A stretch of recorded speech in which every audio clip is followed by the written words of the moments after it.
Everything's rosy at Chaplin's. Charlie and Lita have made up. The family cradle is being dusted again. By Ivan St. John's.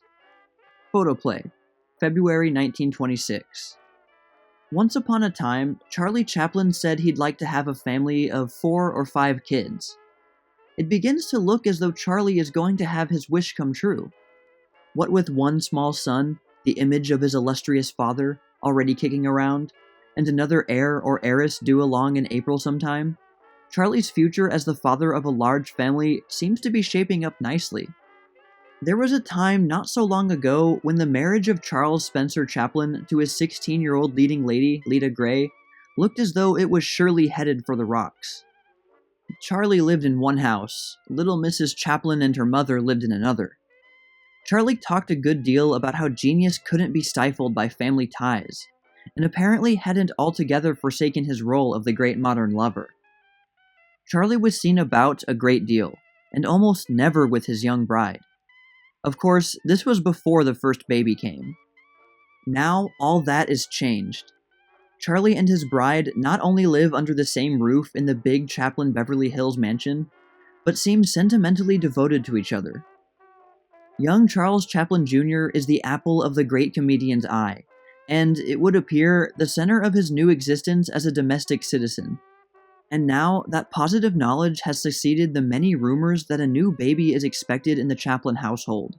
Charlie, while insisting that it's a little too early to talk about the matter, beams complacently and looks the image of an exceedingly proud father.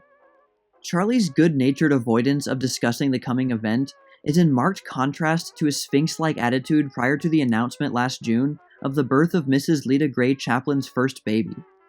At that time, the birth announcement followed weeks of mystery, during which Chaplin and his wife's relatives avoided all interviews and refused to admit even that an heir was expected. There is no doubt in the minds of Charlie's many friends in Hollywood that the advent of the Chaplin boy, his startling resemblance to Charlie, and the fact that he is as fine and sturdy a son as any man ever boasted, has brought about an understanding between Charlie and his beautiful girl bride. Those who know Charlie intimately hold the opinion that the little comedian is more in love with Lita than he has ever been with any other woman. That he has been from the start, but that the threatened domestic shipwreck came from a case of too much family on the bride's side. However this may be, Charlie has at least given up his announced plan of a European tour without his wife and infant son, and is hard at work on his next picture and living very happily with his girl bride.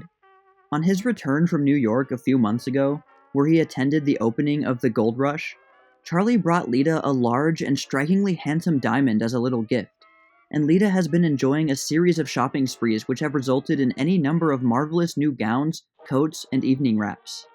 The Chaplins have been appearing everywhere together, which is also unusual and has occasioned much comment, at openings and Hollywood parties. And now, it is as unusual to see Charlie out in public without Lita as it was following their wedding to see them out together. Motherhood has undoubtedly increased little Mrs. Chaplin's charm and beauty. The picture colony has come to know her, and she is universally liked and admired. She is sweet, unspoiled, and a real beauty of the striking California Spanish type. Her grandmother was an early California belle, and Lita seems likely to follow in her footsteps.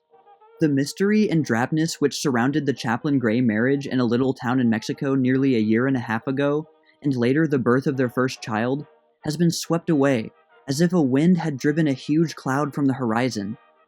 Now, the bright sun of domestic happiness seems to be shining for both of them. And never has Charlie been nicer, more friendly, or seemingly more happy. He has always wanted to be domestic, to be a real family man, if we are to give credence to his own oft-spoken words. And now, the great comedian seems to be all that. And what more can a great comedian, a great genius, ask of life? He has fame, fortune, a beautiful wife, a sturdy, fine little son. And who knows, when the stork visits the Chaplin home again along in April, it may leave a little sister for Charles Spencer Chaplin Jr. to grow up with. No wonder Charlie Chaplin seems happier and nicer than ever before. For the first time in years, he was the life of the party the other evening. It was at the farewell dinner tendered Doug and Mary by the Writers' Club in Hollywood.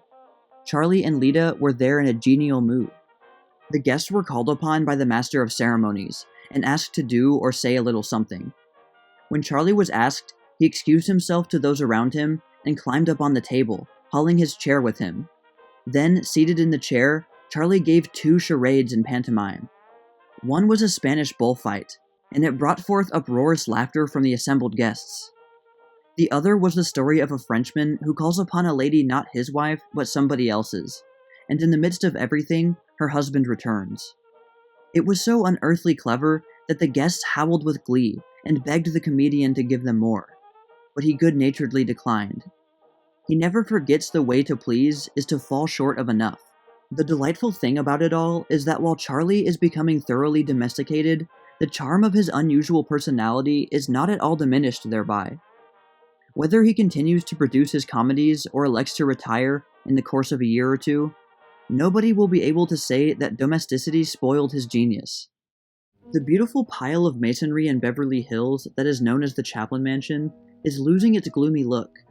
It is beginning to take on the aspect of a home, where people live and laugh and love.